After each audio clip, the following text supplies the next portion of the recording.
The preservation of and increased access to the 92nd Street Y Humanities Audio Archives is generously funded by the National Endowment for the Humanities. Good evening.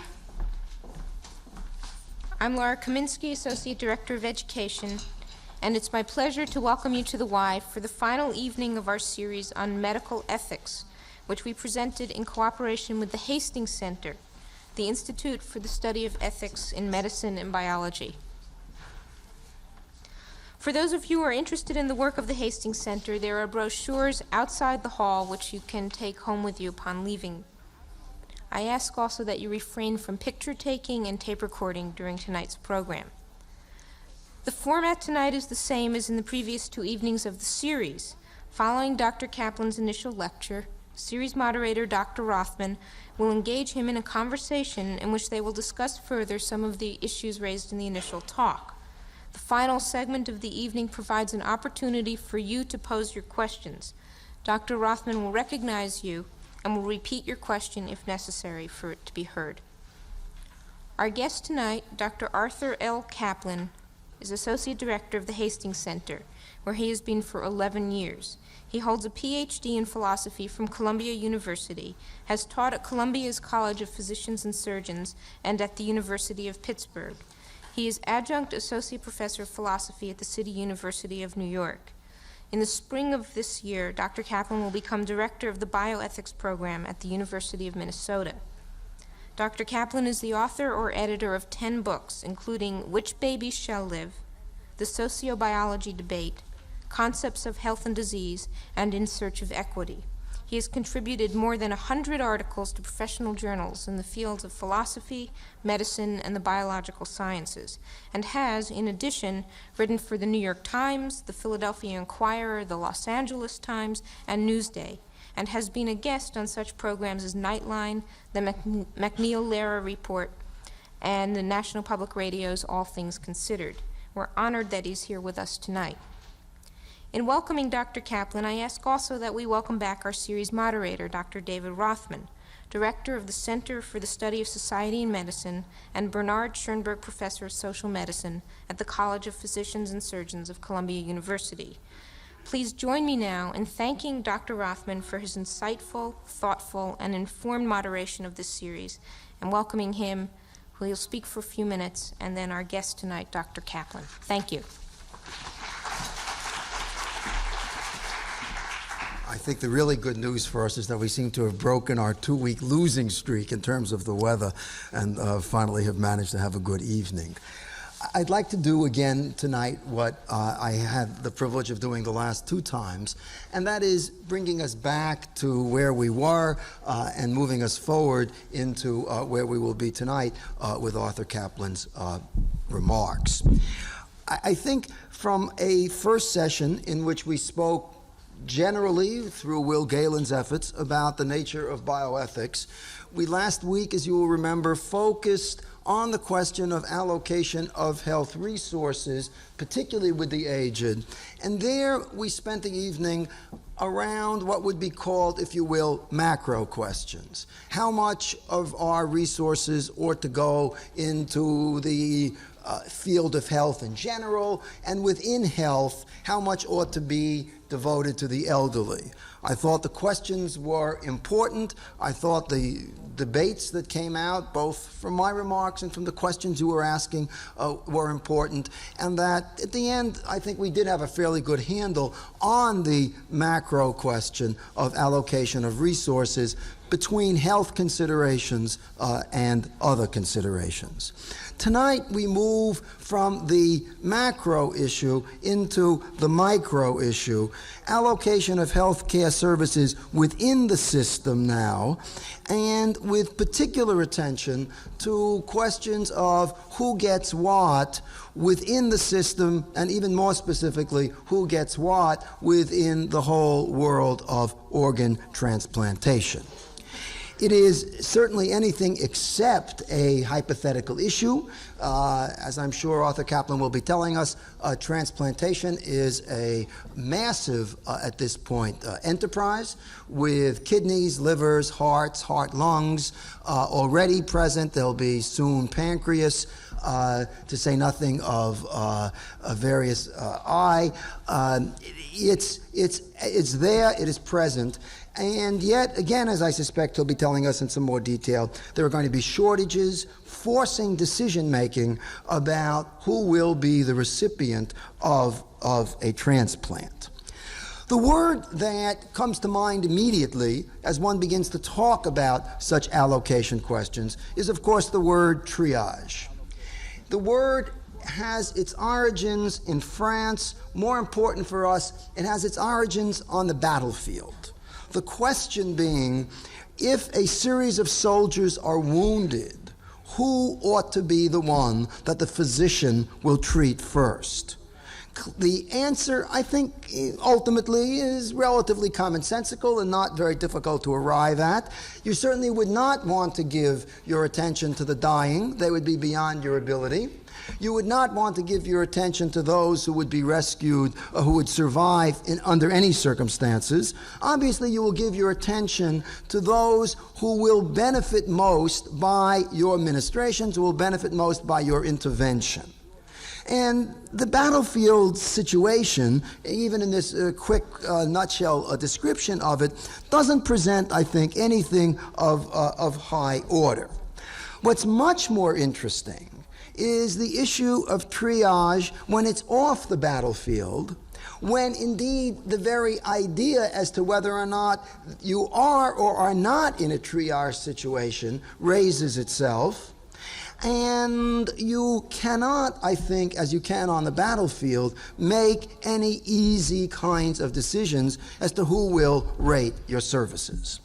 What's interesting to the historian in me about this is how very recent the difficult question is.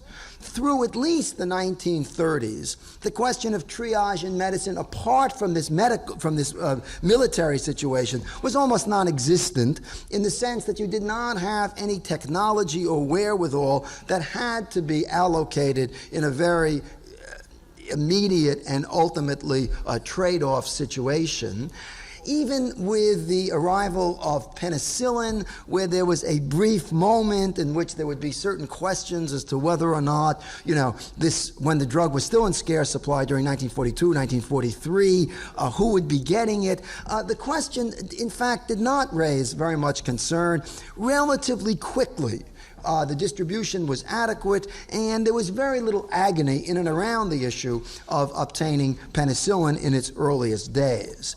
There wasn't even very much agony in and around the question of the first time we begin to get something of a technology, the iron lung for polio victims. Very quickly there, too, allocation questions disappeared. The iron lungs were inexpensive and rather simple to manufacture. And the question of, so to speak, who would get an iron lung never took on any kind of force approximating the sorts of questions that, again, Dr. Caplan will be talking with us tonight. The first time one begins to get this sort of allocation question in this country, but really anywhere else as well, is undoubtedly with the first use of kidney dialysis machines. We've made reference to this already twice now. I don't have to bother to explain it to you anymore. With the kidney dialysis machines, you did have a moment in the late 1950s when the intervention was life-saving, and the number of people who could make use of it outnumbered the supply of the machines. We had brief mention, I will only remind you of it, of the machines are first developed and elaborated in Seattle. They face this triage question first and decide, for reasons that are not altogether clear to me, decide not to use a kind of first come, first serve, not to use a lottery, but rather to appoint a committee to judge the relative merits of those who ought to go on the machine. The results, which would not be altogether surprising to you, was a committee made up, as later critics would say, indeed critics at the time, made up of citizens of substance, middle class, upper middle class, and not surprisingly, again, they made their decisions on the very criteria that you would anticipate. They gave first crack to those who were churchgoers, first crack to those who were employed. They ultimately decided on social criteria of a sort perfectly consistent, if you will, with middle class values. The criticism of the committee was rather extraordinary in the sense of coming quickly, and I think in all sorts of ways coming in rather devastating fashion. My favorite one line of it, I don't want to give you many of the details, was the one critic who reviewed the experience, noted what he called the bourgeoisie saving the bourgeoisie, and finished with a terrific line: "The Pacific Northwest is no place for a Henry David Thoreau with bad kidneys."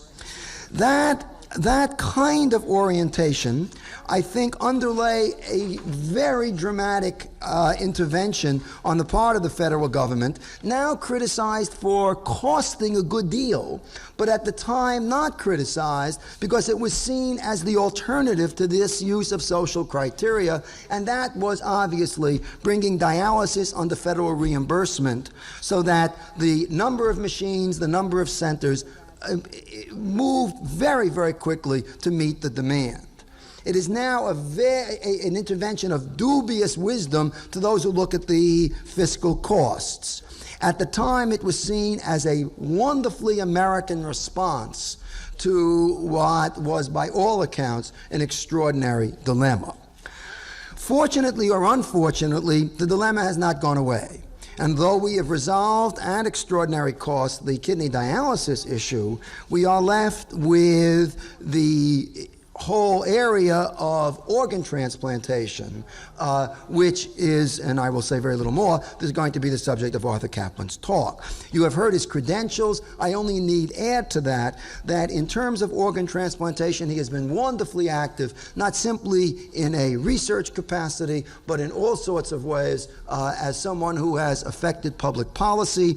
Most recently and most dramatically, the man who came up with the idea and helped implemented in New York of required request. I am confident that he will say a word or two about required request.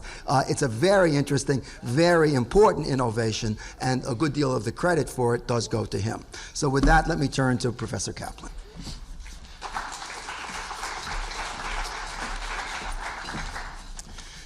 Thanks, David.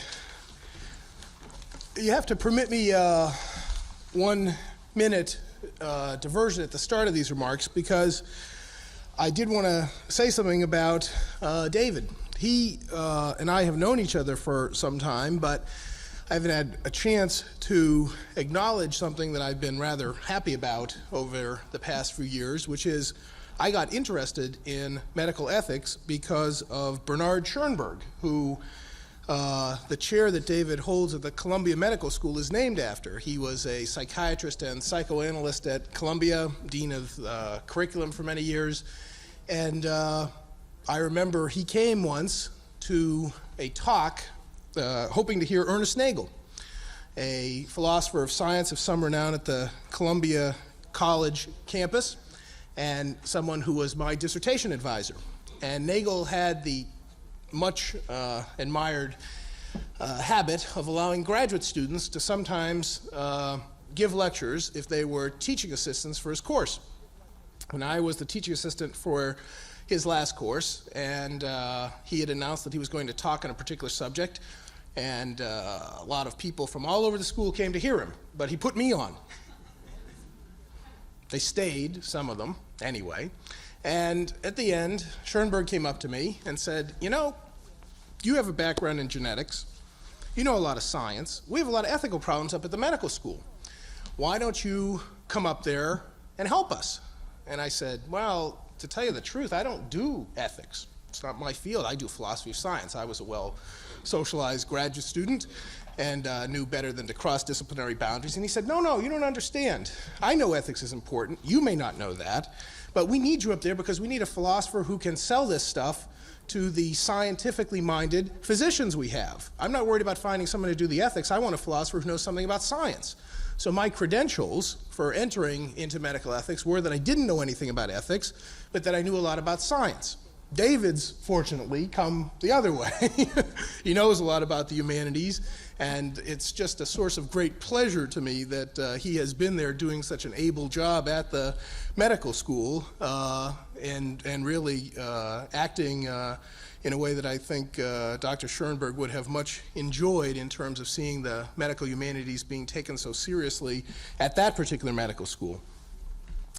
Well, the subject tonight is organ transplantation. I am going to say something about required request and organ procurement, but I do want to follow in the spirit of David's remarks in terms of talking about matters concerning allocation and how one divides up scarce resources. Organ transplantation, as you all know, is very expensive. Price tags on a liver transplant at a major center like Pittsburgh or Minnesota could be in the neighborhood of $150,000 to $250,000 for the procedure. Something like a kidney transplant, a well-established procedure for many years now, probably still costs $25,000 to $35,000. Heart transplant at Stanford probably goes in the neighborhood of $100,000 to $150,000. So these are not cheap interventions. They are very expensive, and there is no doubt that over the years, those who do solid organ transplants, that is the heart, liver, kidney, as opposed to tissue transplants, things like bone marrow, have learned to do it better. There is no doubt that survival rates, both for the transplant and for the people who get them, something that surgeons report as separate statistics, although I always thought that the rest of us would take less of an interest in graft survival and more of an interest in people survival. But be that as it may, the statistics have improved, and they have dramatically improved for all forms of solid organ transplantation over the years, with success rates of 5-year survival for kidney transplant recipients from cadaver kidneys approximating 80–90% at many centers. Liver transplantation in children certainly getting up in the neighborhood of 50% survival at 5 years at the best centers. So the survival rates are there. There are clearly benefits associated at a fairly expensive cost, both in terms of money and, I might add, in terms of the intensity of labor and research that's required to sort of push these particular procedures forward. Well, you've got a procedure that is life-saving. You've got a procedure that involves, shall we say, high technology. It taps into some fairly important cultural and religious roots in our society in terms of transplanting bits of one person, sometimes a dead person, into another to keep them alive. This is guaranteed to draw attention. It's also guaranteed to draw more claimants on these resources. There are many more people who could benefit from transplants today than there are organs to give them. And in fact, one might add surgical centers in some instances to do the work. Let's say infant heart transplants, where there's only a few centers, Columbia being one of them, which has the capacity to even undertake a transplant of a heart on an infant. So there are shortages, certainly, of organs and tissues, and there are shortages of trained personnel and centers to do some of these transplants with respect to some of the solid organs. There are more people by far, in fact, who can use these organs and tissues. There are probably right now something on the order of 10,000 people waiting for a kidney transplant.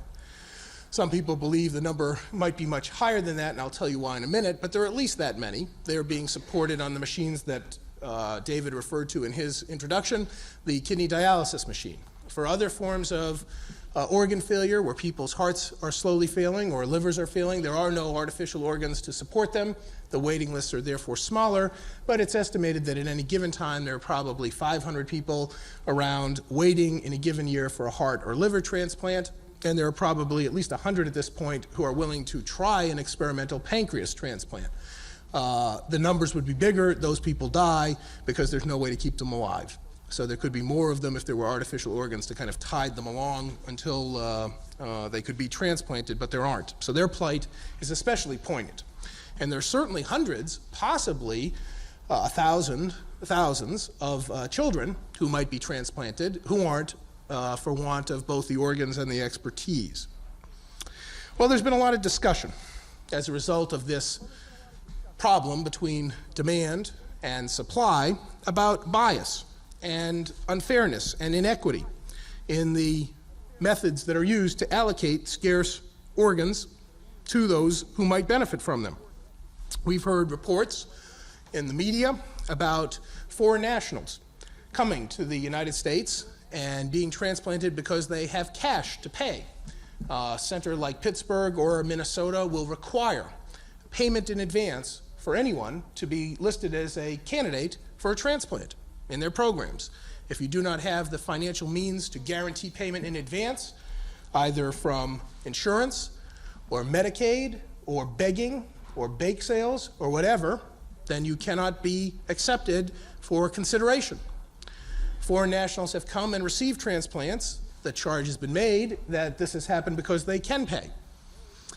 There are certainly charges that have been made that ability to pay itself among Americans is being used as a way to solve the issue of who should receive a scarce organ when not all can, and the ability to set payment requirements on the part of those doing the transplants is certainly in place. As I say, there are people who have died without a transplant because they couldn't come up with the money to get themselves not the operation, but considered as a candidate at a particular medical center.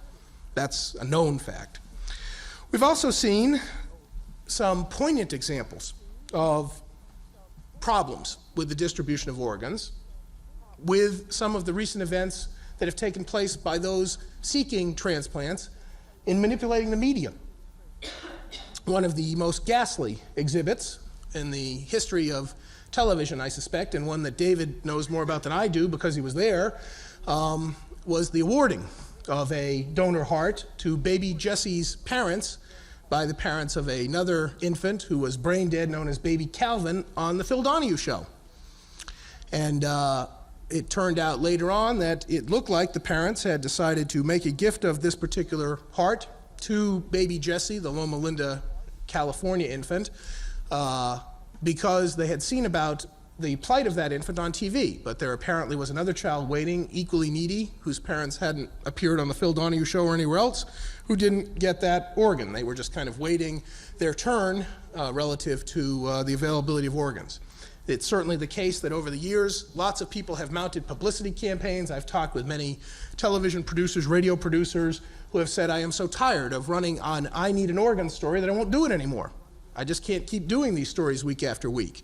I'm tired of being bombarded by press agents and press releases telling me about the plight of this person who needs bone marrow or that person who needs a liver. It's certainly the case that those who know how to use publicity can draw attention to themselves, can somehow, and in some cases with assurance, perhaps move themselves ahead on waiting lists or in the queue, as the British like to say, for access to organs. That has happened. The question is to what extent and to what degree, but there are certainly known cases where publicity has helped a particular person get access to an organ.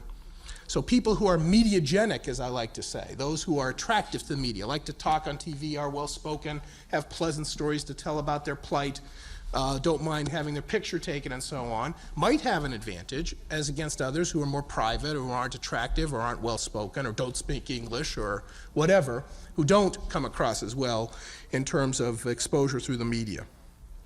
Not as much discussed, but I think equally important in terms of reasons to worry about inequity in the current distribution of organs are other factors. It's certainly the case that psychological factors are used in deciding who is considered for a transplant. This came up in the baby Jesse case too. You may remember that when baby Jesse, the infant seeking a heart transplant at Loma Linda, this was not the baby Faye case, not the baboon, but a human heart. First, when the story first broke, it broke because there was a charge that this child had not been accepted into the Loma Linda infant heart transplant program because it was illegitimate. And you may recall at the time on TV and in the papers, the family linked up with a Right to Life group who was pushing the idea that it was wrong to deny a baby a transplant because of the sins of the parents. And the media, by the way, loved that story, and they really ran with it for as long as they could. Charges were made. How could you discriminate against an infant because of its being born out of wedlock? Who has the right to say that an innocent child should be punished for something that the parents are up to? Well, if you look at transplantation at all, even a cursory glance, you learn pretty fast that assessments of patients and their families in terms of psychosocial stability or psychosocial factors is routine and done in every center for every patient, even for kidney patients, kidney transplant patients, which is, as I say, the oldest and most standardized, most well-established of the transplant procedures that involve solid organs. Why would that be so? Because if you can't take your medicines, if you won't take your medicines, the immunosuppressant drugs that you have to take to keep that transplant working every day, if you don't have someone to watch your diet, if you're a child and you need a parent to do this, if you don't have someone to monitor your condition after surgery to say, uh-oh, something's going wrong, we better get you back to the hospital, you can run into a lot of problems.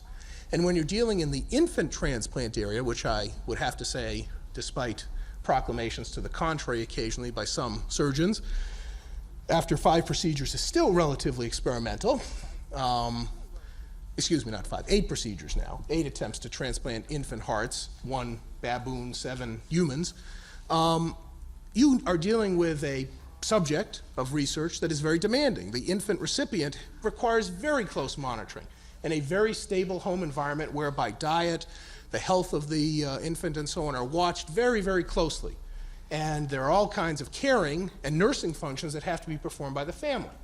Now, what the Loma Linda team knew was that the parents might not be in a position to provide that due to addiction problems. And that's why the baby wasn't considered immediately as a good candidate for a transplant.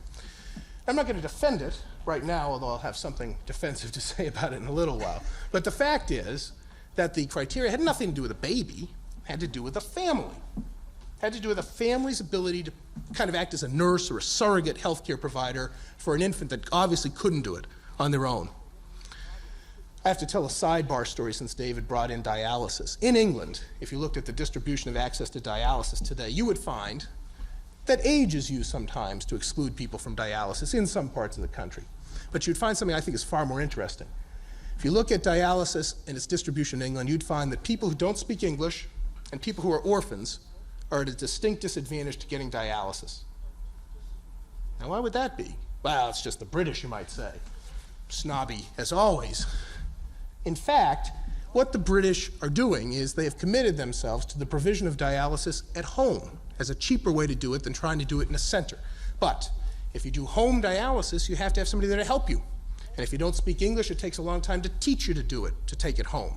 So that people who get dialysis in the home setting without a stable family, helper, friend, or aren't able to speak English well to learn what they have to do to take care of themselves are at a distinct disadvantage in a tight system pressed to the limit to provide scarce resources to people with kidney failure. The same sort of phenomena going on as took place with baby Jessie at Loma Linda, and the same sort of phenomena, I might add, that takes place every day in a transplant center. Psychosocial assessment. What does that mean? It means if you need a transplant, you're much better off if you have a stable family around. So to some extent, what the original God Squads were looking at back in Seattle might have been a bourgeoisie test, maybe so, and we can talk about that. But another factor that might have been on their minds is, if we're doing something new and experimental like dialysis in 1962 or infant heart transplants in 1986, what is the home environment that is likely to produce the best outcome? And what's a minimally acceptable home environment? So what does this mean? Does it penalize the poor? You bet. A lot of single-family households out there. What does this mean? Does it penalize the single person, the homosexual who may be afraid to say, I live with someone at home? Does it penalize those people who have mental illness in the family? Yes. Is that fair? We'll come back to that in a minute. But I'll tell you that those factors, both for the patients, if they're older, and for the patients and their families, if they're younger or more dependent for one reason or another, play a role all the time today. That's the reality of allocation. That is a factor that is always considered.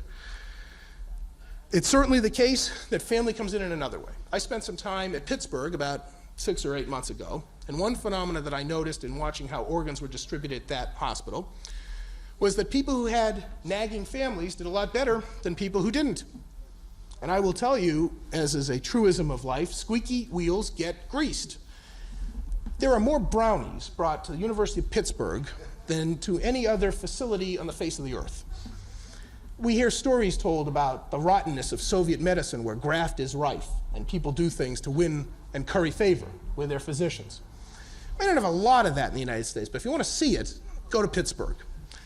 Or Minnesota for that matter. I'm sure I haven't seen it there, but I'm sure some of it goes on. What you see there is people trying to stay on the good side of a medical team that has a scarce resource to give out, access to transplant. And they do quiet and subtle things to try and win the favor of those people. They break the brownies, and they come and they offer a book, or they do the things that they think might make the surgeon a little happier, a little more favorably inclined.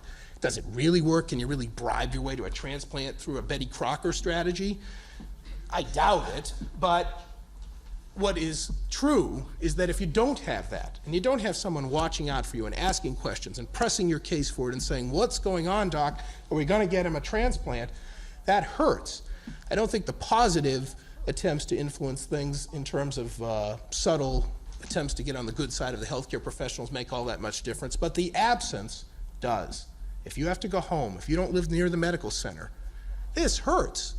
I don't think it's pernicious, I don't think it's malicious, I think it's a fact that people in general will respond to those who are in front of them, who they have in their minds, who they think about, and that also is a role that is played. We don't hear about it in the press so much, but it goes on as a factor as to how scarce resources for transplant are in fact distributed. It's also the case, the third factor we don't hear about as much, sometimes people say, God, we don't want to be like the British. We wouldn't want to ration by age. Well, in the organ transplant field, we ration by age every day. We ration by age at both ends, not just the elderly, who are not considered for transplants, but we ration at the young end. For many years, no one would do an infant heart transplant or an infant anything transplant.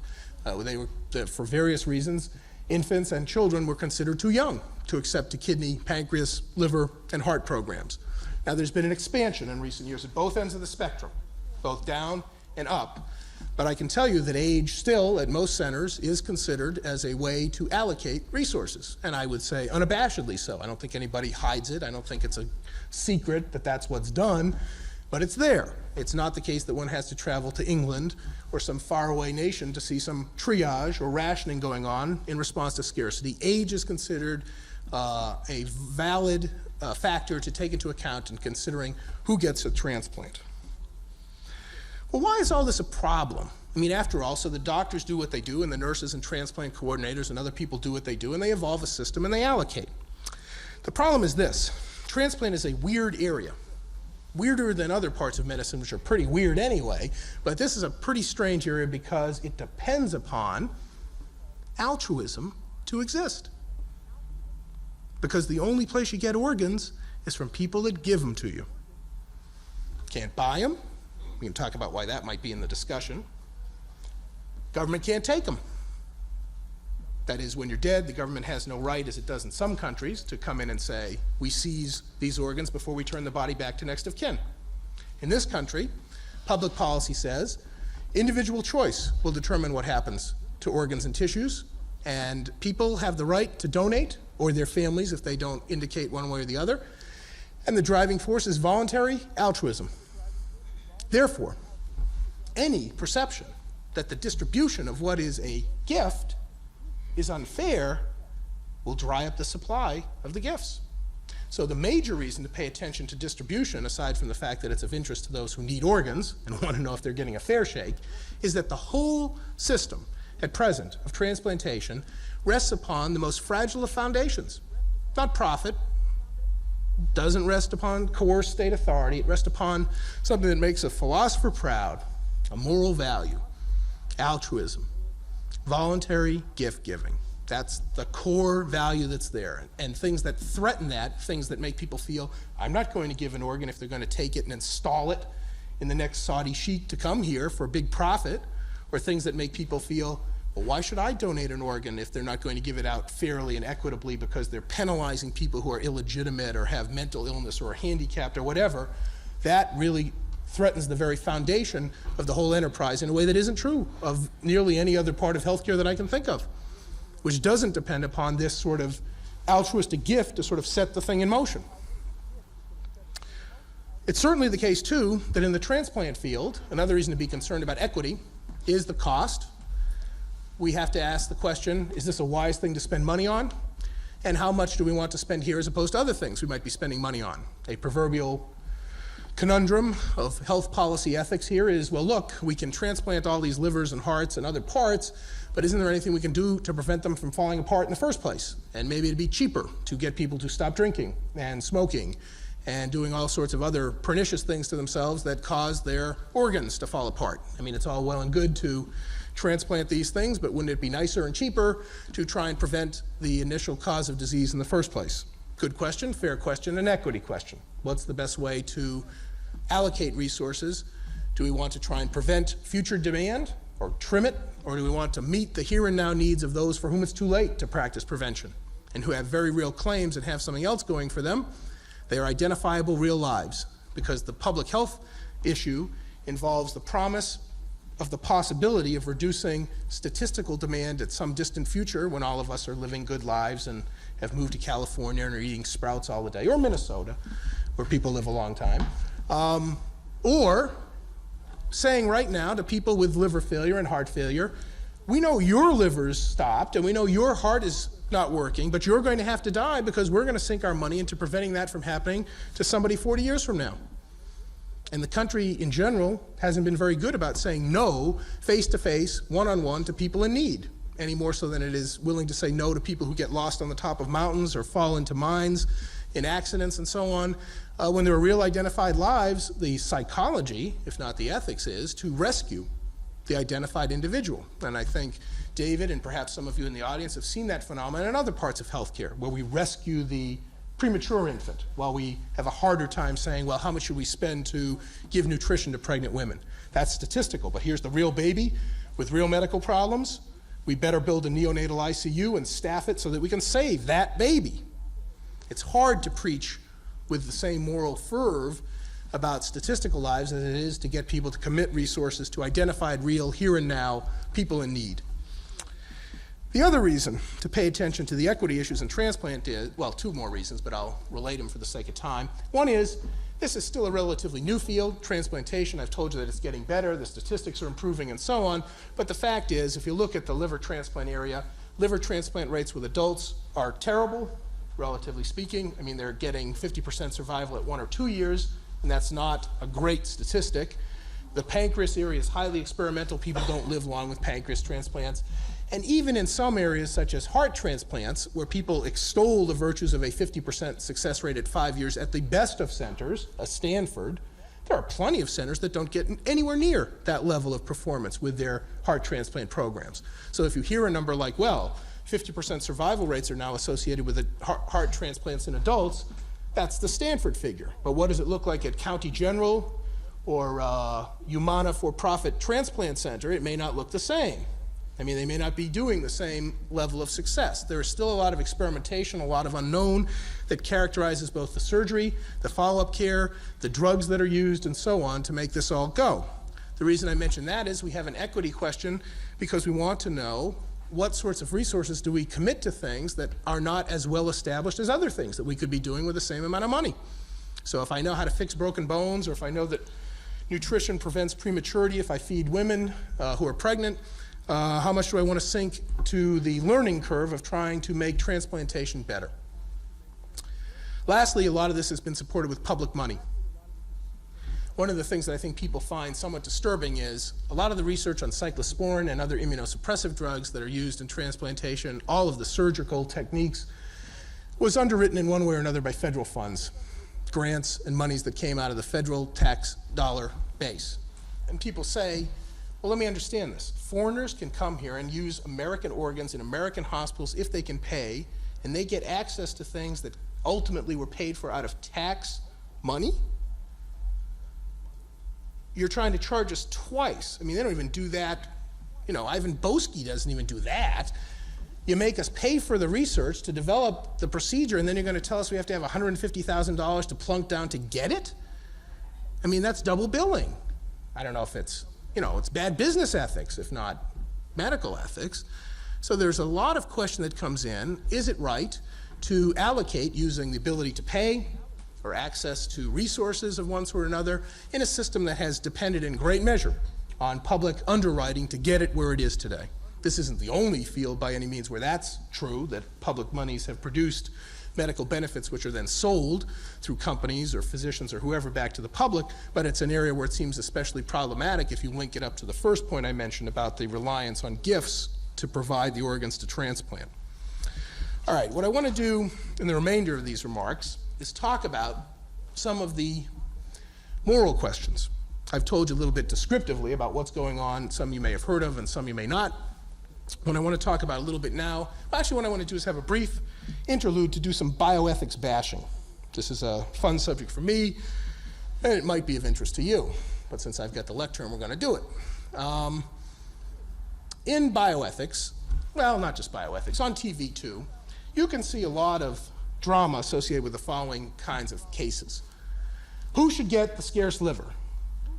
David Rothman, distinguished humanist at a medical school, historian, slum landlord X, Stanley Friedman, convicted crook, welfare mother of 3, or bright young philosopher.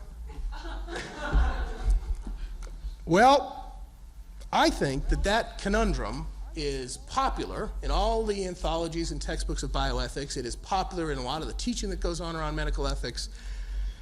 It is the kind of case study that is used to highlight allocation problems in the transplant field. And I think it's all wrong. I think it never happens. Never, ever happens. And I'll try and tell you why that is. It leads to a kind of funny discussion where people say, well, why don't we just get a philosopher in, or ethics expert of some sort, to tell us whether we should give it out according to need, should we give it out according to social contribution, either past or future, should we use some sort of random allocation system like first come, first served, or flip a coin, should we give it out on the basis of deservingness, either moral or some other standard, should we give it out on the basis of ability to help others, mothers going before single people and that sort of thing. That's a tempting discussion. It's also, I might add, parenthetically, a very high-paying one, relatively speaking, in philosophy. You can make a lot of money running around the country giving moral advice about who to give these livers to. I mean, doctors really don't want to do it anyway, so you can get paid a lot to sort of be an ayatollah. Yes, no, yes. But I think it's all silly. And the discussion on bioethics here has wandered too far, I suspect, from the clinical realities of what's going on. The way you can see that is as follows. I think there's really 4 levels of decision that determine who gets an organ. And there are 4 levels that ought to guide our focus in thinking about the ethics here. One question is, how many organs are there available? That is to say, who gets an organ is very much tightly linked up to the supply available. To put it bluntly, the more organs you've got, the broader the criteria are drawn for eligibility to be considered for a transplant. In the early days of dialysis, nobody was considered a candidate unless they were between 15 and 45, roughly speaking.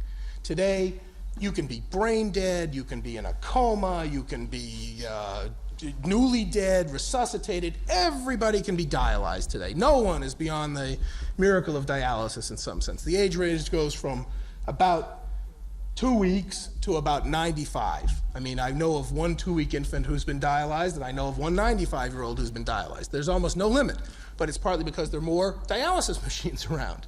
And so the need to think carefully about who ought to get it has been replaced by the availability of enough to treat anybody who wants it, or might even have it foisted upon them if they don't protest loudly enough.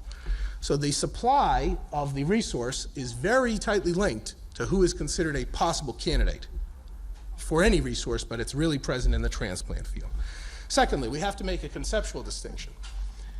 One question we have to think about is who should be thought of as eligible for a transplant? That is to say, in the United States today, who ought to be thought of as eligible for transplant at any medical center? Let's take, for example, kidneys. There are about 200 centers that can do kidney transplants in the United States. The question we have to ask is, if you were going to make up a list of criteria or categories, what would you say ought to be put on that list in order to include someone as a possible candidate anywhere in the United States. For example, should they be a United States citizen? Should they be an alien? Should they be someone who has mental retardation? Should handicap count or not in terms of thinking about the possibility of a transplant? Should age count? Should we consider 95-year-olds and 2-week-olds as in the pool of transplants? I haven't said where, I haven't said by whom, I haven't said with what priority. All I've said is who gets into the pool. Think of it as the eligibility pool. If I had a blackboard here, I'd draw a big kidney as a kind of set from which one has to decide the size and scope or the area of that kidney. And who comes into that pool of possible candidates? Those who can pay? Anybody who has kidney failure? Who's in there? That's one set of questions. The other set of questions is who is going to be considered a candidate at a particular center? The people who get into Stanford for a heart transplant are not the same people who might get into Columbia's program for a heart transplant, and in turn might not be the same people who would be admitted to, let's say, Bloomington General Hospital in Indiana for a heart transplant, which is a new program, just got underway. The standards for candidacy, not eligibility, but candidacy at a particular center vary from place to place for reasons that I'll mention in a minute. But it is not the same question as to who is a candidate as to who is eligible. There may be many people who are eligible who don't become candidates. And one person may be a candidate at a particular center who wouldn't be a candidate at another center. The most obvious reason that comes to mind right away is differences in the skill level at the two centers. A new program can't take a hard case that an older, more established program might be willing to try. That was very true at Pittsburgh. Pittsburgh has a reputation for liver transplantation of being a kind of Lourdes. People come from all around the country, have been rejected at lots of transplant programs because Pittsburgh is willing to try almost anybody, considers almost anyone a candidate if they can stagger to the door and have money, a check in their hand. You meet those two conditions, you can get into the program.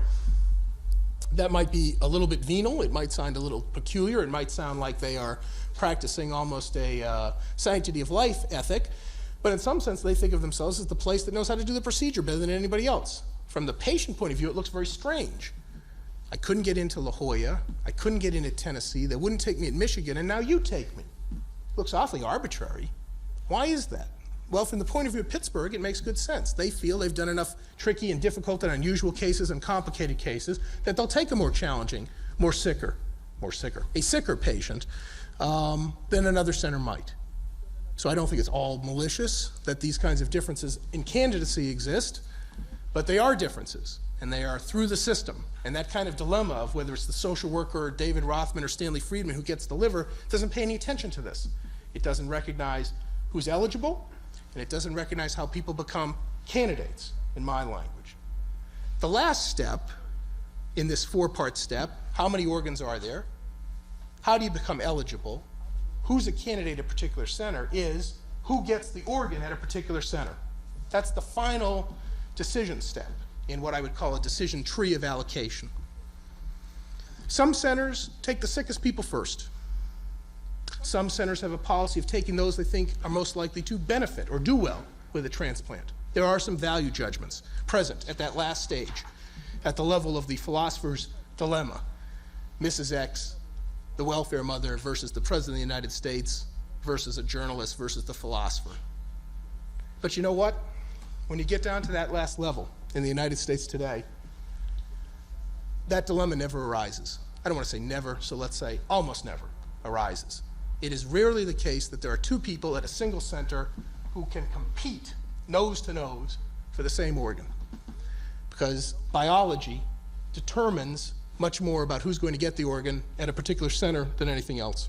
Size of the organ, size of the recipient, genetics of the donor, genetics of the recipient, and health status of the two people as they wait. You may be infected, you may be unable to be transplanted for technical reasons. There has to be a tissue match for most organs and tissues these days. There has to be a match of size. A large organ can't be used in a small baby. There are male-female differences of size and weight that come into play. During the 4 months that I watched Pittsburgh allocate livers and hearts, I never saw once two people equally eligible on biological or technical grounds alone for the same organ. Not once. That dilemma that I talked about, the philosopher versus the surgeon versus the welfare mother, never happened. Never happened once. Biology settled the question of where the organ was going once they got a donor. But what was interesting was, why didn't it happen more? And that's the question of, who's a candidate here in the first place? Who's in this hospital today? Why isn't the list longer? And who's eligible in the United States? That is to say, if Pittsburgh had thrown open its doors and said, if you have liver failure, if you have heart failure, we don't care if you can pay, come and sit in our beds and wait with the rest of us for a transplant, the list would be longer. Maybe that dilemma would come up. If Pittsburgh had said, there's no restriction on age, if you're 80 years old and your liver fails, come down here. You'll get on our list. But they're not there because they've been excluded as eligible early up in the transplant consideration process. They're simply not admitted. If at anybody's center, they're not viewed as eligible for a transplant. So many of the decisions about who's going to get an organ take place at the level of eligibility and candidacy. So in a peculiar way, what's happened in the discussion of all the ethics of allocation is all the focus comes in at the bedside. Who do I give this heart to right now? The answer is you give it to the person who biologically is most likely to have it work. But what is lost in all that attention to, is it need or merit or social contribution that should guide the surgeon's hand in deciding where to send the organ, is the decisions are already made by the time you're at the bedside with the heart available and trying to figure out who to give it to off your waiting list. The question is, who amongst us is eligible to be on anybody's waiting list, and who amongst us is eligible to get into a particular medical center's waiting list as a candidate in that program? And those two levels are where the ethics action is. They're not at the bedside at present. Maybe they should be, but there aren't enough people waiting because triage or rationing or allocation has already taken place before the heart becomes available. Now, I will tell you that I think there are unethical practices going on today in the distribution of organs at the level of eligibility and at the level of candidacy. I think, for example, that the matter of age is one that should not, contrary to the views of Daniel Callahan, be taken into account in thinking about eligibility for transplantation.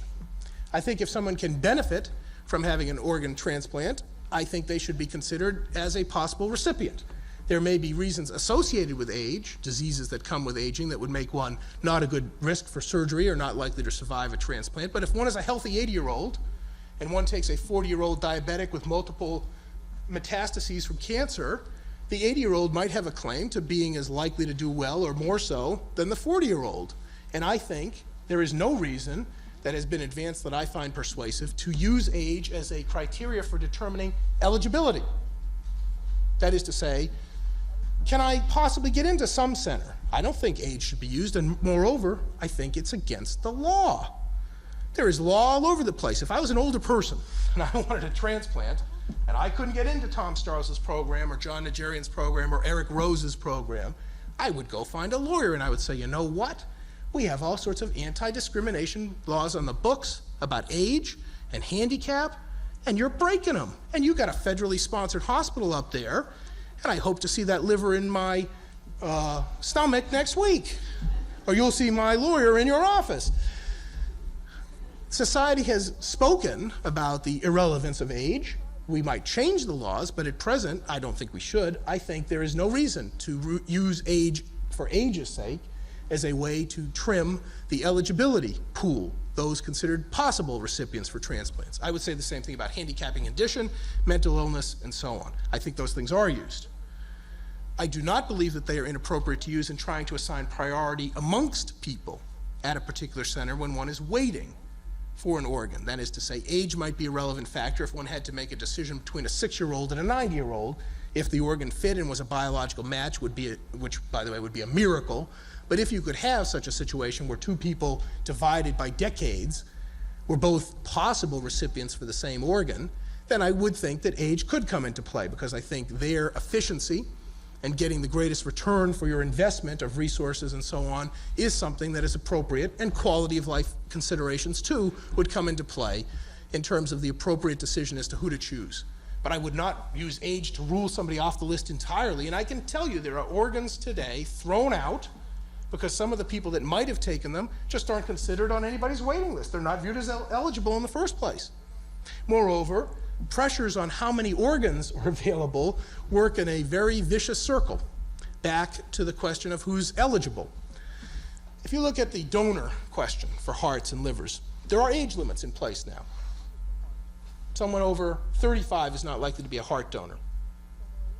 Why is that? Because the recipient pool up until a few years ago didn't include anybody over 50. And people would say, well, look, I mean, if you take a donor heart from a 50-year-old, what if it falls apart in 10 years? You're not going to transplant somebody only to have the thing go bad on them in 10 years. If you had 70-year-olds in the pool of possible heart transplant recipients, putting the technical questions aside of whether 7-year-olds on average can survive this kind of massive surgery, somebody would say, well, the heart's only going to last 10 years. You'd say, actuarially, you're not going to last 10 years. Give them the donor heart from a 50-year-old. And by the way, I think that's exactly the kind of pressures we're going to see in the next 10 to 20 years. The current standards on donorship, in terms of who's an eligible donor, are entirely related to the views that are out there about who's considered eligible. And if social pressure mounts to expand the eligibility in terms of age, handicapping condition, financial means, and so on, or even geographic status, bringing in aliens or foreigners, whatever, the pressures to expand the donor pool will be enormous. There are some estimates out there about natural caps on the size of the number of people that can donate hearts and livers and lungs and pancreas based upon the number of people who die each year from brain death. I think they're funny because they will clearly change as the demand for making these transplants more widely available to a greater pool of people shifts. Other things that will be influenced, by the way, will be the use that we make of things like, I can't let you go out of here tonight without some science fiction, abortuses, babies born with anencephaly, that is born without brains, of which there are about 400 or 500 each year, people who show up in permanent vegetative states in hospitals. There's clearly going to be a debate. It's already started, in fact. It's not even going to be. It's already underway. If we're going to start to consider age irrelevant, and you're going to start to consider baby Jesse and baby Marie and other infants as possible organ recipients, and there aren't enough chimps out there to transplant their hearts, or baboons, there are pools of children who die or are born the equivalent of, or close to, dead, whose organs might be used. And there is going to be an enormous public pressure to get those organs available for transplant through modification of law, what have you. That will in turn redound back to the determination of who's considered eligible. The more tissues and organs available from abortuses, stillborns, anencephalic babies, the more likely it is that somebody's going to say, let's try this or that on a 2-week-old or in utero or whatever. The point being, how you draw eligibility standards is very much a function of what you have available in the donor pool. The donor pool, in turn, is very much influenced by what people think about eligibility standards. They work back and forth closely, hard to see, but that's where the value choices come. If you want to respect life and you don't think you should kill an encephalic to get its organs, that is, these are babies born with heartbeat and respiration but no brain, then maybe you're going to sacrifice doing some transplants. If you think that it's crazy to try and maintain life in a baby born without a brain, it's going to die anyway no matter what's done, then you're going to expand the pool out of people considered eligible for transplants in terms of age or handicapping condition, mental retardation, or what have you. You will be more generous about that. I think it's appropriate. I think the eligibility standards should be drawn broadly. I don't think they are today. I think public participation at that level, whether I'm right or whether there are other opinions here that are more correct, is the place where the political and ethical action should be. I do not think it is a medical decision as to whether foreigners come to this country to get transplants. It's a straight political decision.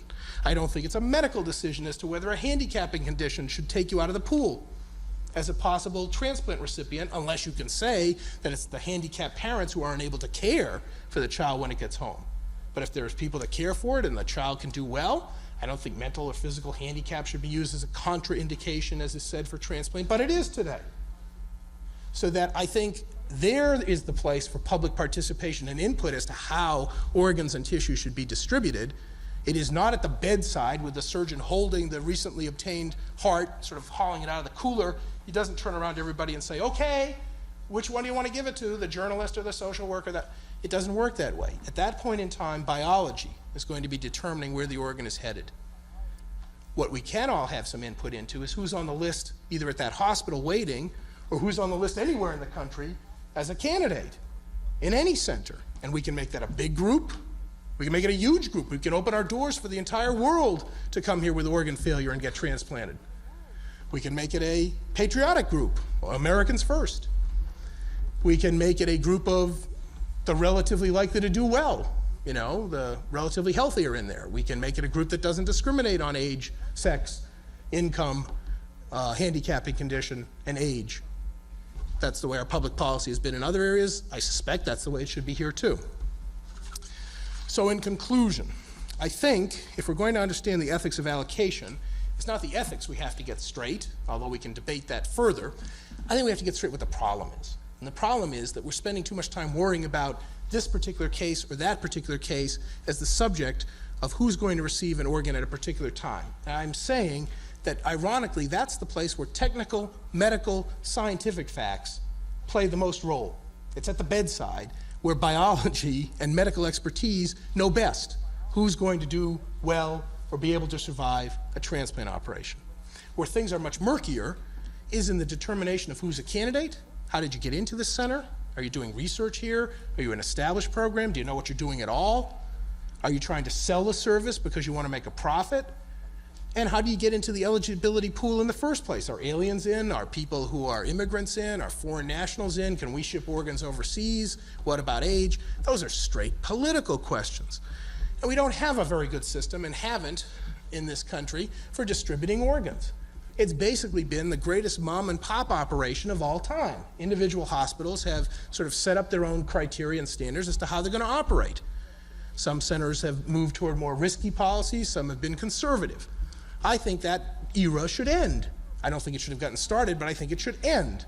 I think we should have a national distribution system, which is in place but hasn't had much teeth up until about 6 months ago, which has clear criteria, whatever they are, for eligibility to be a transplant recipient. The people must say, our legislators must say, we all must say whether age should count, whether handicap should count. Do we want money to be a screen? Do we want to use a green screen, or do we want to say, look, for this procedure, we'll underwrite it? And we should all stand up and tell those people who are dying, you can't pay, we can't afford it, that's too bad for you. Or you're handicapped, we don't think your quality of life justifies this aggressive kind of intervention, that's too bad for you. But that's a political and moral discussion. It's got nothing to do with surgery, nothing to do with nursing, nothing to do with immunology. It's got to do with the values that we want to bring into the system. So we've got to make sure that the system reflects what our polity would like to have in terms of allocation policy for eligibility. Similarly, we need community groups, I think, to watch over admission standards at particular medical centers to make sure that they're doing what the community wants in a particular locale in terms of eligibility at a center.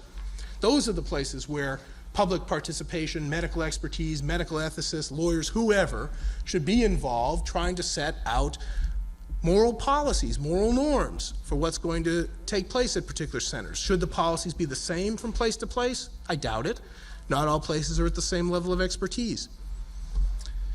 When the crunch comes, who should make the decision about where the organ's headed at the bedside? The medical team. There, it's too late for the philosopher to say much. Maybe David could think of something to say there, I don't know, but I can't. People used to turn to me with great hope at Pittsburgh and say, well, we got the organ, and here's the list, and we did all this tissue matching, and it looks like Mr. X. What do you think, Art? I say, I don't know. Good luck, Mr. X. I mean, there's nothing to say at that point. Biology, genetics, size of the donor recipient have settled a lot of what's taking place. But you'd look up on the list and you'd say, how come that list isn't twice as long, or 3 times as long, or 100 times as long? And you couldn't really hold the surgeon to account on that one, although I guess a grand jury is trying in the case of Tom Starzl in Pittsburgh, but you really can't go out and say, how come it's not a bigger list? What's going on? You can't blame the doctor for that particular choice. What you've got to do there is we have to blame each other. We haven't been assertive enough in saying, we want these standards in place for eligibility. We have this expectation of a particular medical center and its eligibility and candidacy criteria. That's the place where ethics should be at the forefront. It's too late if it's at the bedside. Thanks.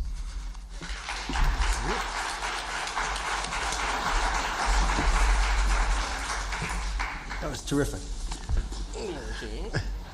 Not too long. No, just exactly on time. You've covered an enormous amount of ground. I almost want to start from where you started and work our way back to the last questions. I think I agree with much, but I don't think I agree with all. One, your Betty Crocker stories about, bringing chocolate brownies to the surgeons. That's not, as you well know, it's not only true of transplant. Soon after arriving at the medical school, various friends would ask me, you got any advice for us? We're going into the hospital. And my first advice to them, which I now hold to even more, was, look, if you've got lots of children and, your wife is devoted to you, terrific, because they'll be visiting. But let's take the harder case where you happen to be single, have no kids, and no wife. My advice to them was absolutely straightforward. Clip a whole series of photographs of children and put them on your wall. Buy yourself a woman who will visit you from 8 in the morning until midnight. Because if you don't, you are going to be undervalued by a very busy medical staff. And, as Arthur well knows, rounds always begin with person's name, mother of 3, father of 4, and inevitably within 15 minutes it would come up on medical rounds, mind you. Wife visits often, husband is always there. Medical teams are busy, and it's not surprising that the more socially valued, not now in terms of external criteria, but the socially valued in terms of their families, are the ones who are going to get that little extra quick run when it's necessary. I suspect a lot of New Yorkers know this. A friend of mine recently had to check into a hospital, and her mother brought her law school diploma and put it up on the wall. The daughter said, Mama, why are you doing that? They'll think I'm going to sue them. And she said, no, don't worry about that. I want them to see you have an advanced degree. Now, that obviously must also go on. But I suspect clearly your point about you don't get your heart through the brownie is really clear. Let me move on to the second part, in which we've got to go around this again, because I think at least you and I were quoted on different sides of the issue, and I'm not sure which way we're going to come down when we talk about it. And that has to do, and I think we can do it probably safely around the Loma Linda baby Jessie. What you call psychosocial, I would call compliance. And clearly, we're clearly talking about the same thing. Compliance is the term that the surgeons prefer to use because they think thereby they can medicalize it. Because if you're not going to comply, then there's no reason to give you the heart. The problem, but I prefer the compliance to the psychosocial because at least it makes some effort to keep it a little cleaner. In the baby Jessie business, there was no, at least insofar as I could gather it, there was no real effort to test out couples' ability to comply. There was something even worse, so to speak, from my perspective. There was no attempt to see whether or not that couple could be taught to comply. And at least as I witnessed it, you got a relatively quick put down of this couple, either because of the lack of marriage or because of the husband, not the husband, the male, the parent. The male parent was Hispanic. The mother was American. They denied drug addiction publicly, but who knows what was going on. But at no point did Loma Linda say, now look, can they be worked with? Can we put somebody into that family for a period of 3 months? Can we do something to have them become compliant? But I'm not sure if that was the way you saw it. Well, I think that's a fair description. I think they had somewhat more evidence to believe that the parents were going to be tough to work with than that account gives. But it doesn't matter because it's still fair to say, so what? Did they really put themselves out to try and do what they could for this family? And I would have to say no. I don't think they really put themselves out. The fact is, and this leads us to the sort of, again, back to Henry David Thoreau wandering around the Northwest with his bad kidneys. There's another phenomenon or another set of values that takes place with a new procedure, like an infant heart transplant. They didn't put themselves out because they didn't want to. Why didn't they want to? For two reasons. One, there are going to be other candidates coming along who are going to take less effort on that front with the same reward. So in terms of the allocation of their resources, any reason to be worried is enough to knock a child like this off, because they're the only place that does it, and there's 500 born a year, so they'll get another one down the road. They've done a number since baby Jesse. A second reason, when you're developing something new, and this was true of dialysis in '62, it's true of infant heart transplants today, you want to know for sure whether they die because they were going to die anyway, or whether they die because the dialysis or the infant heart transplant drug killed them. So you want the proverbial perfect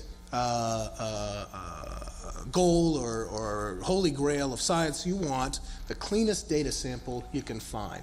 Now, if anybody comes along and says, well, we think the drug's good, but we're not sure mom gave it in the right dose or in the right way, you thereby screw up your ability to kind of discern the side effects of your new intervention. And I think that's a value that isn't much discussed. It was present in '62 with dialysis.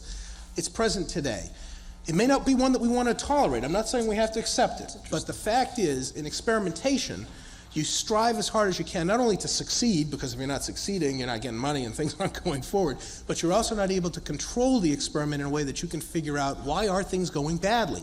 In dialysis, if you took drug addicts and alcoholics and malcontents and retarded people, you have a harder time knowing why is this dialysis screwing up or why aren't these people flourishing. If you take the best candidate you can find, it's much easier to say, boy, this dialysis isn't working right. This guy's healthy as an ox.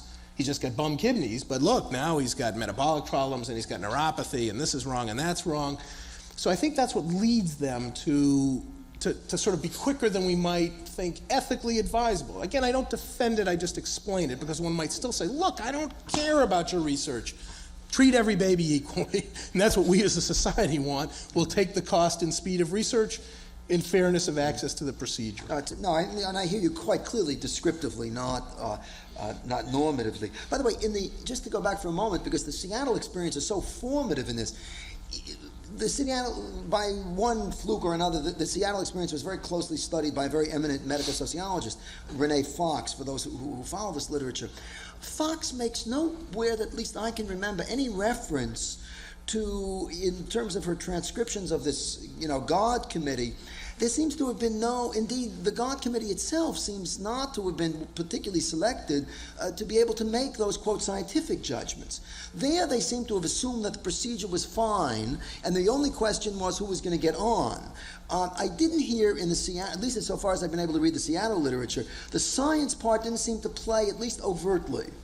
I think that's correct. I don't think it played in the committees. But what's interesting is if you go back to the provider literature, that is, if you look at the work of Belding, Scribner, other people who are involved in generating it, it's there, it's very strongly present. What I don't know is what the interaction was between the people who are trying to work the technology and what they were saying to the people who sat on the committee. I just don't know. But I will tell you this, whether they understood it or whether they played to it or not in that committee, any allocation decision has to take into account, let's call it the development on a spectrum, where the particular intervention stands on a spectrum from absolutely first trial innovation out to therapy.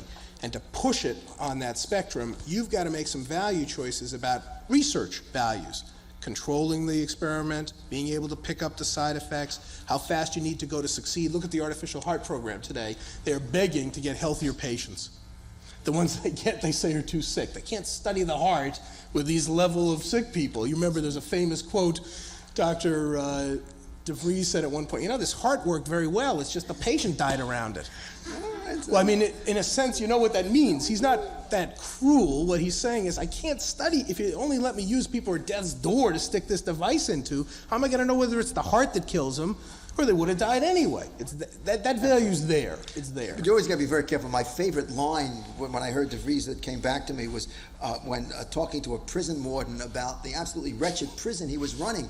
And he said, look, don't blame me. What I need is a better class of inmates. Exactly. Now that, and with, one says, you know, because those days was Watergate and we said you may be getting them. Which, of course, we're not out. We may see this again, too. But that kind of response, look, new programs generally do try to pick winners. The artificial heart people have not been able to do that. Given the riskiness, et cetera, et cetera. Let me move us on to your arguments in and about, which 85% you have me, 95% you have me in terms of, look, when it's down at the bedside, I mean, forget it. I mean, the really interesting questions are early. One question, which is early, which I've started to look at, which you didn't mention, which I'll just throw out just to raise your list a little bit more, and that is the fascinating issue of referral patterns. Because patients don't always know, even in this day and age, that they are, so to speak, eligible for a new procedure.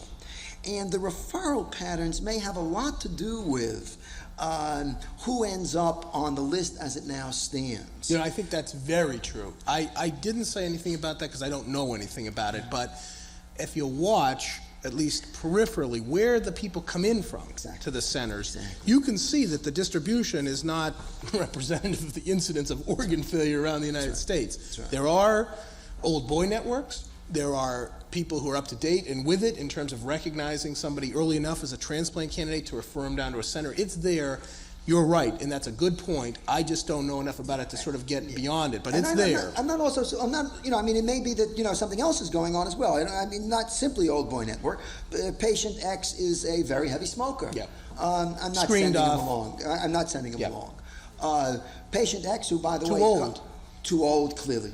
I mean, will be made before the team ever sees the person. Absolutely right. Also, by the way, I mean, heavy smoker, in which the would-be transplant recipient is honest to a fault and says, look, I just don't think I'm going to give it up. Drinker, obese. These are people that are going to be screened out in terms of, I mean, compliance. Now, at some point, obviously, compliance slips over into straight-out social. Drug users. Now there, the Columbia team does have, will allow in, but wants a time clean. 6 months clean. But little interruption, little interesting case. State of Michigan. A man, chronic alcoholic, was denied eligibility for Medicaid to pay for his liver transplant. The hospital policy was 6 months off the bottle, then you can come in here. The state Medicaid policy was 2 years off the bottle. It was cheaper, I think, for them.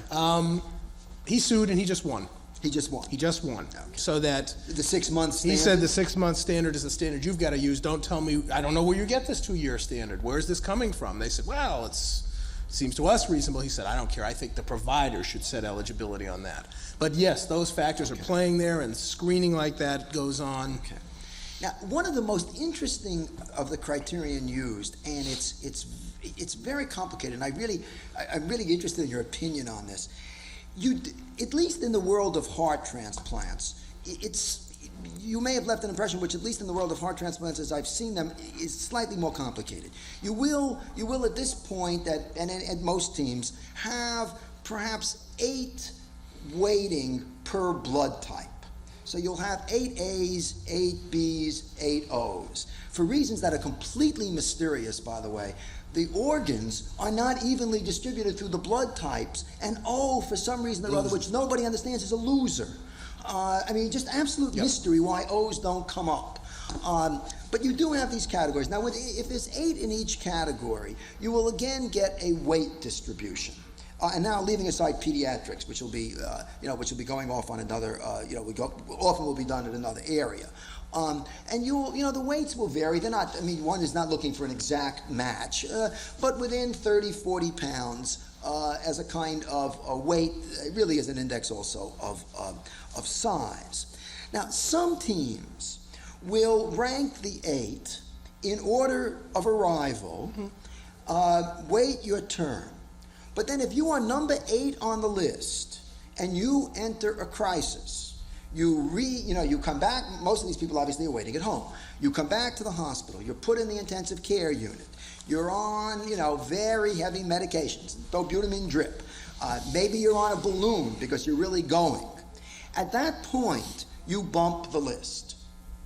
And number 1 on the list, who has been patiently waiting, but either thank goodness or to his bad fortune, I don't know how to describe it, is making it, gets bumped for number 8 because number 8 is about to die.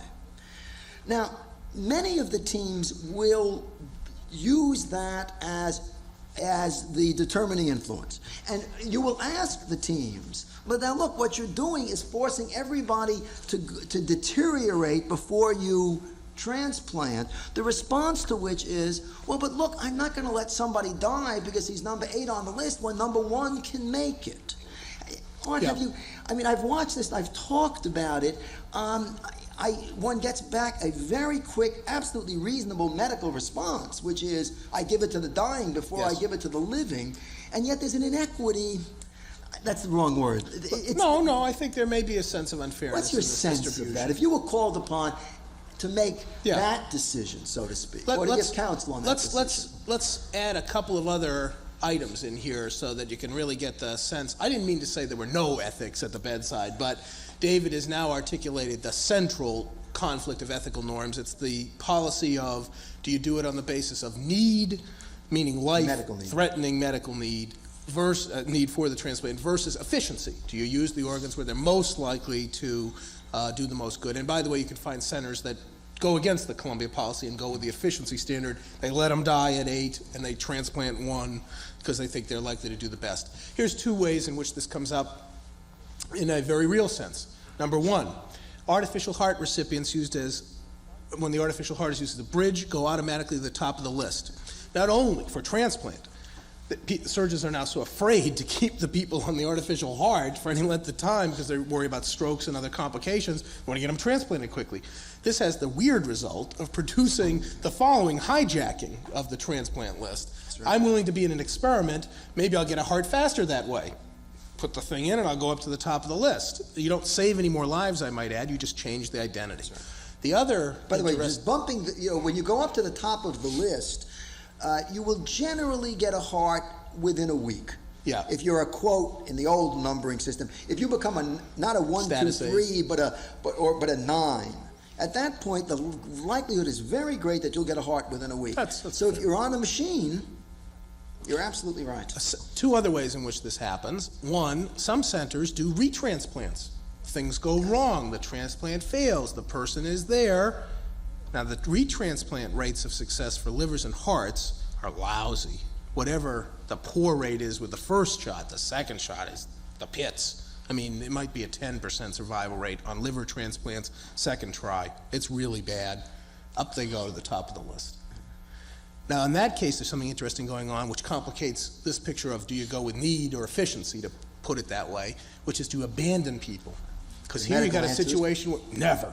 And you ask the surgeons that will do retransplants, and they say, I will continue to do them. I say, would you do 3? Would you do 4? Would you do 8? Would you do 100? I say, I'd do as many as it takes, because my ethic says, I take this person on as my patient, I'll do what I can for them. Now that's this is not in the world of HMO salaried ethic, where somebody might say, my ethic is we stay on budget, and you get 1 shot, and we'll take the next guy up, which, by the way, I think could be a difference to be seen at different institutions. But I point out the retransplant issue and the artificial heart issue, the artificial heart used as bridge, because they both raise in a very poignant way this very same central dilemma at the bedside. The only one, by the way, I think is legitimately at the bedside. Do you take a program with need, or do you take a program with efficiency? Now, it seems to me there is a place to turn for some moral guidance. I do believe that one has to make a medical judgment about peril, the true need. There are people who can wait longer without deteriorating, to the best of one's knowledge. I mean, adverse catastrophes can happen and so on, but you can make some judgments and predictions. But I do not think it is ethical to take a scarce resource and really waste it if there are equally needy people who are far more likely to benefit. My own personal point of view is I do understand the need to save lives, and I do think there's a certain amount of monkeying around the list that can go on. But time and time again, I've seen situations, either in the retransplant area, which I'm against, by the way, for most, I think there should be very few programs doing retransplant, despite the abandonment issue. But time and time again, I have seen centers say, this person is near dead, there are 2 or 3 other people who might, either here or somewhere else, get the same organ, but we're going to do them. But I have to tell you, David, the real reason isn't because they're near death. That's part of the reason. The other reason is, we got the organ, the 2 other people aren't here, they're in Iowa and California, and let's do it. One of the problems has been a real resistance throughout the system to date that we have for distributing organs, which isn't much of a system, I use that in quotes, to share. There's been a lot of sharing on the altruistic side of organ donation. There hasn't really been good reciprocity and good sharing on the part of hospitals, so that the dilemma we both know can happen would happen more acutely and would admit of more resolution and perhaps reflection, serious sort of reflection about efficiency versus need as to how we would like this to come out, if the system was set up to really share between centers. It doesn't, so that all too often someone will say, I got the heart. Here's an example where this happens. Heart-lung donors are the same people who are heart donors. There are plenty of people who come in with good heart and good lungs whose hearts are transplanted because the center does heart transplants and it doesn't do heart-lungs and it throws the lungs away. Because they got the donor, they can use part of it, and they take it. It's not a system that works for the greatest good. It's not a system that prizes efficiency only. It's a system that, to some extent, historically so far, has also given credit for success rate at the local front, keeping busy, being out there doing a lot of procedures and so on, and that has led in part to a little more weighting toward this need standard that I think is appropriate. I don't want to leave the impression that those who are in, I mean, this is not by any stretch of the imagination a wasted organ. Oh, no. Those who are in deep need are going to survive with very good. No, I mean, they haven't waited. I mean, these are not people who are gasping out. Oh, no. I mean, this is going to be their rate of success is going to be as high as anyone else's. It's just that you again. The exception there, by the way, is the retransplants. They aren't. That was my most acute dilemma. I raised this too. Columbia is in the process of worrying about this one. But the medical anti-abandonment is a very strong, and usually one that we treasure. I mean, these are not values that we, that one would look down on. These are great medical values, absolutely. And absent of abandonment, obviously, is something which, in a world of diagnostic-related groupings, absence of abandonment is a virtue. So that, when it comes into here, one has to treat it carefully. Although we're running a little bit late, you have not, either out of modesty or because you had so much else to say, you haven't said a word about what you are, quote, now in New York at least, most famous for. You've got to say one word. You mean my indictment? You're not. No. What do you mean your indictment? You had nothing to do with the parking stuff. You haven't said a word about the required request. Just a word is to, and you for obvious reasons, because you had so much else to talk about. You didn't say a lot about increasing the supply. Right. But say a word at least about the required request, and then we'll go into questions. I told you that the basis for organ procurement in this country, historically and to this day, has been altruism and voluntary gift giving, either on the part of someone who carries a donor card, says I would like to be a donor upon my death, or family. The success rates of that system have not been good. I mean, basically, historically, 10 to 15% of possible donors, people who died of head trauma, who were declared brain dead, wound up being donors of organs or tissues. And yet, time and time again, people would say, well, there are many more people out there who could be donors.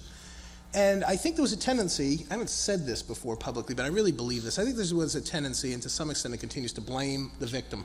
What I mean is, the finger of blame was pointed constantly at the public for not being willing to donate. That's right. And basically people said, look, it's the dumb public. They don't know about transplant. They don't sign their donor cards. They won't give their organs. I found that hard to believe because most people I talked to did say they would like to give their organs, but they had some qualifications on it. And when people were being asked, the consent rates of next of kin in hospitals were astounding. 75%, 80%. So something is wrong. If you're getting 15% out of the pool, but 80% when asked, next of kin donate. And I couldn't believe it was public ignorance. I might have believed that a few years ago when the only people who knew about organ donation were insomniacs, because that's when the late night public service announcements come on. So I always thought that someone should do a statistical study, see who the donors were. It's all non-blood type O insomniacs who wind up donating their organs and tissues. But be that as it may, now everybody knows about it. You couldn't buy a publicity campaign like this. The nation's gaga over transplants and artificial organs. It couldn't be ignorance. More people know about transplant, according to the surveys, than know who the president is, know what Iran Gate is. Also, even the president knows about organ transplant. He doesn't know about anything else. So it's known. It's out there. It's well understood. The problem, if you look closer, is that when somebody dies, people don't like to ask, and that's what the required request policy was about. It was trying to ensure not that people would be forced to give or made to give, but that when somebody died, their next of kin would be given the opportunity to consider organ donation. Because if you really look at the nub of the matter, it's the failure of the health professionals to ask, not the willingness of the public to give. So that's what New York passed last year as a state law, a required request policy. It's on the books. It's slowly, grudgingly, being implemented throughout our state, upstate, much better than the city, I can tell you. 28 other states have it now, and it just became a part of Medicare eligibility. Next year, you can't get Medicare funding at a hospital unless you have a policy in place for asking next of kin about organ donation, which I will assume will end failure to comply so far with some of these state laws. I can tell you a little bit, if you want to hear it, about how it's worked. In our state, since the passage and enactment of that law January 1st, there's been about a 70% increase in cornea donations and been about a 40 to 50% increase in kidney donations. And I can tell you in the state of Arizona, those numbers are much better. I don't remember them exactly offhand now, but they're better than what New York State is doing. They're getting better compliance than New York State is getting in terms of making sure that people are doing the asking and so on. It seems to be true that asking helps. It seems to be true that giving the opportunity still leads people to say yes. You do have to train people appropriately to do it. You can't go up to them and say, Section 602 of the Penal Code of the State of New York now requires me to ask you about that, and you have Miranda rights. I mean, you know, it's got to be done in a way that's sensitive. It's got to be done by people who are comfortable doing the asking. But if you do that in an informed way by a sensitive, properly trained person, and the required request law allows it to be such a person, it doesn't have to be the doctor, it can be the nurse, clergy, social worker, whoever, I think it'll do all right in terms of increasing the pool. The irony is, last comment on this and then I'll shut up, one fellow once said to me privately, he said, you know, this organ donation thing has been a blessing for us. We haven't had to spend a lot of money to build more transplant centers. It's nice to have a shortage because we haven't had to worry about this big crunch of whether we're going to pay for liver transplants or heart transplants for the indigent or the uninsured. It would be bad if your law or your idea failed. It would be worse if it worked. Because what are we going to do with all these organs and tissues? We're going to have to transplant them to somebody and somebody's going to have to pay for it. So by removing one kind of cap on eligibility and candidacy, you do open the door up to this other discussion of, I mean, maybe you want to say, we have an organ, but we don't think your quality of life or your medical condition is such that we're going to give it to you. A strange discussion in these present times, but one that I could see down the road if some of the other steps I've suggested, fooling with the definition of death to expand the donor pool, extending out to abortuses and encephalics, watching about resuscitating those who arrive dead on arrival, another happy idea to harvest organs. You add that into the required request package, and you might have lots of organs and tissues lying around waiting to be installed into some one or other. Why did you leave out hearts? Does New York did you not carry that with you? Those numbers aren't in yet. Those only cornea and kidney numbers are out so far. We just don't know about hearts yet. Look, sooner, I mean, we'll close with this, and I think you're absolutely right. I mean, sooner or later, the availability and the eligibility is going to open wide up, and all the issues that you're presenting to us are the whole history of dialysis exactly reeks with it. That's exactly the prediction in 1972 when the feds funded kidney dialysis was this will be a program that will provide dialysis for 10,000 people at a cost of about $400 million. Today there are 82,000 enrollees and it costs $2.3 billion. That's right. And that's all from expansion of the pool of recipients in response to the proliferation of the supply. There are a whole lot of folks out there who say, of course, we've learned from dialysis, we'll never do it again. I'm skeptical of that. I don't know about that. Dialysis is both the landmark and the forgotten moment of American health policy. It is frequently invoked. It is very poorly understood as to what happened and why it grew in the way that it did. And yet at the same time, other people who make policy today don't turn back to it. History isn't playing the role that it should. Except in a negative way. They keep remembering the they $2 billion remember figure. $2 billion now. They don't remember how did we start and what did we think we were doing when we got into this. That's right. All right. Wait, the two of us have talked too long. If I can bother you for the house lights. I didn't even know there was anybody out there. Oh, there. The lights are very glaring. We've covered it, but if you're true to the last several weeks of performance, there's sure to be a couple of questions. Please. Question about the psychosocial assessment of people who make the psychosocial assessment. People who are involved in determining whether Baby Faye was the appropriate candidate for a baboon heart transplant. Yeah. And whether or not William Schroeder and Barney Clark were the appropriate, informed, competent adults who should receive artificial hearts. Who decides? Who decides? It's very unclear to me how these decisions are made, aside from the fact that the facility exists, the people are ready, they're ready to go, and they make the decision that Baby Faye doesn't sound a lot different from the other baby. Jessie. Baby Jessie. I mean, her home situation sounds so terrific. No. To me. I'll tell you a little anecdote about that for those of you who survived. I was asked to come out to Loma Linda and give a talk about Baby Faye about a year ago. And I did this at fear of becoming an instant organ donor because I was not their most fondest commentator from afar. But we went out and I gave a little talk about this. And I was pretty critical of how the decision process went. I said, I think basically the screening that you did of Baby Faye in this case, that family was not very good. As far as I can tell, you did not try to find the father until well into the decision to go ahead with this procedure, and that was true. The father was not there for a while. He came later, but he wasn't there during the initial decision to go forward with the baboon transplant. And out of the audience comes Mrs. Faye's mother. Baby Faye's mother comes out. And so I had a nice opportunity, which I've had one or two times since, to talk with some of these families in terms of what they thought was going on. Baby Faye's mother, I'm convinced, got good information. She made a choice I happen to think was probably not one I would have made if it was my kid, but I do believe that they did go over things with her.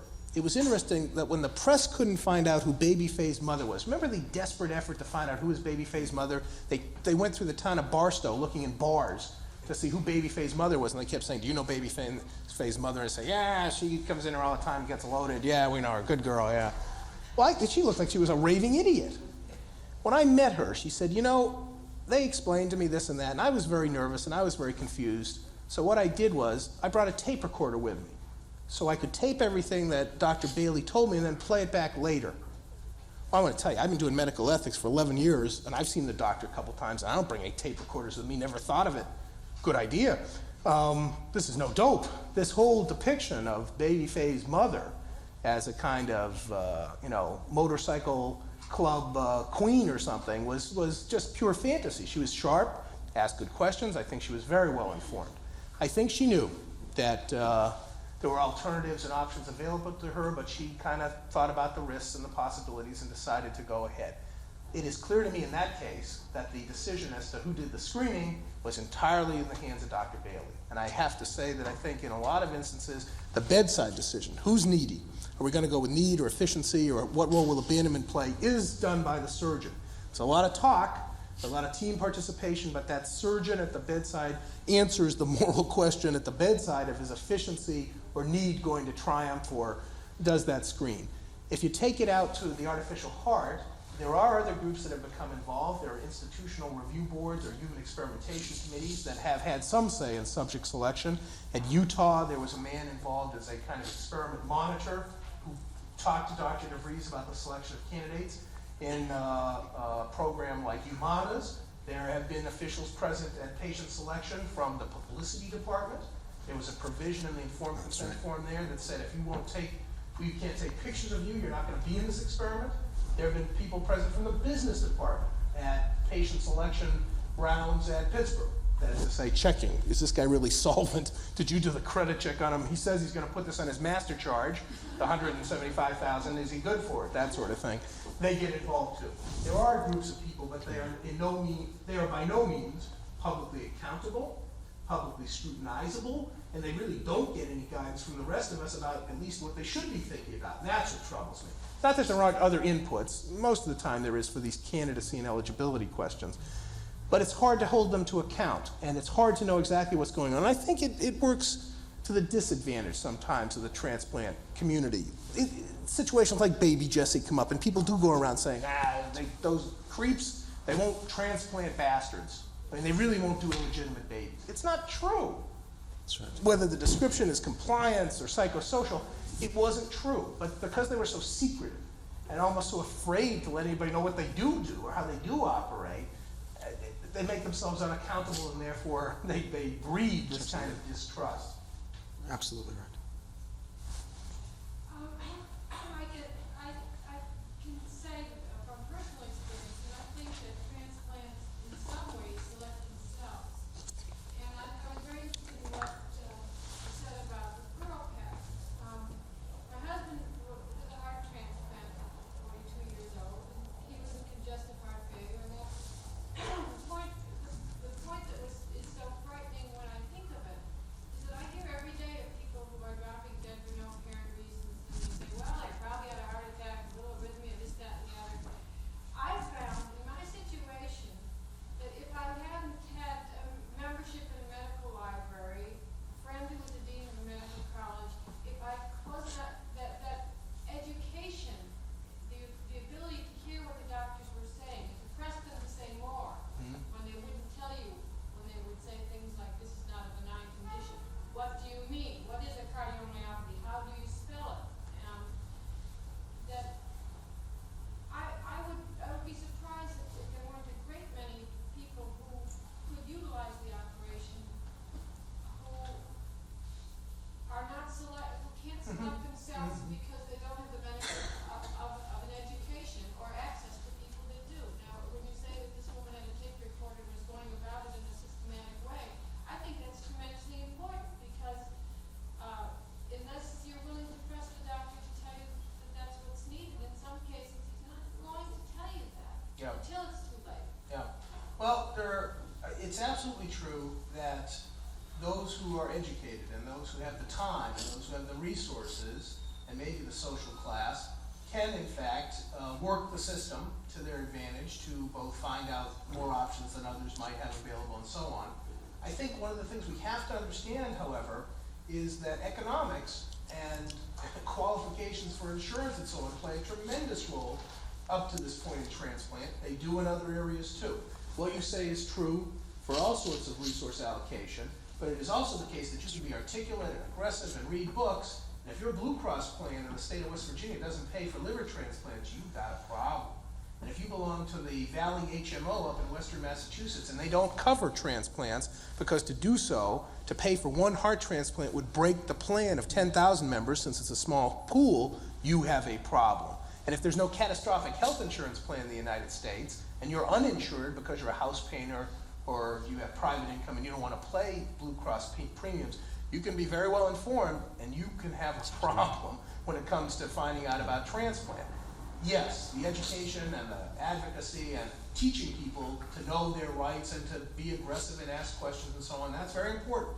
That's a minimal level of need to fulfill in terms of empowering patients to be able, and their families, to their friends, to work the system. But at the same time, there are some structural flaws out there. I can tell you, I've seen some pretty bitterly disappointed people who got to the medical center door and were turned away just because there's no insurance, there's no Medicaid eligibility in this state. To qualify for heart transplants under Medicare, a much announced and ballyhooed program, you have to wait 2 years to be a Medicare patient. 2 years, everybody's dead. No wonder it's a eligible addition under the present administration's way of thinking. They don't have to pay for very much under Medicare. So I take your point, I think it's well taken, but I think it also is related to these access issues that in this country, we use a lot of green screening to gain access to high-tech procedures now. You know it, and Columbia has not exactly taken to the airwaves to publicize it for obvious reasons. The Columbia Heart Transplant Program, which is the only program licensed in the state to do heart transplants, does not turn away patients for lack of money. Now, obviously, they don't take to the airwaves for that, but they do not. They will not put themselves in the Pittsburgh position of saying. And there are others. No, I don't know. I mean, Pittsburgh is the notorious one. I didn't realize that Minnesota played the money up front game. We've been absolutely prompt about our 10 o'clock adjournment, and I don't think we should break precedent now. Arthur, thank you. It was wonderfully informative and an exciting evening.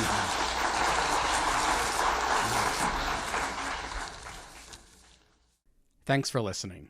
For more information on the 92nd Street Y, New York, and all of our programs, please visit us at 92ny.org.